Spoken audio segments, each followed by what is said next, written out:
1885 سے 1886 کے لگ بھگ لی گئی یہ تصویر ایلا ہارپر کی ہے۔ ہارپر ایک انتہائی غیر معمولی طبی حالت میں مبتلا تھی۔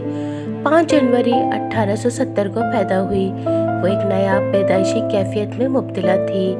کہا جاتا ہے کہ اس بیماری میں گھٹنے غیر معمولی طور پر پیچھے کی طرف مڑ جاتے ہیں، جس کی وجہ سے ایلا کو کھڑے ہونے کے بجائے چاروں ہاتھ پیروں پر چلنا زیادہ آرام دہ لگتا تھا۔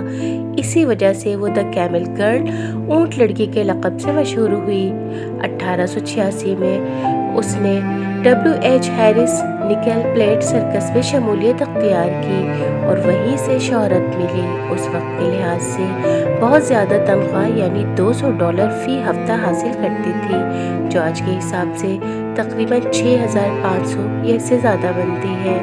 بعد ازاں اس نے سرکس کو چھوڑ کر عام زندگی اختیار کی، تعلیم حاصل کی اور ایک عام خاتون کی طرح زندگی گزاری۔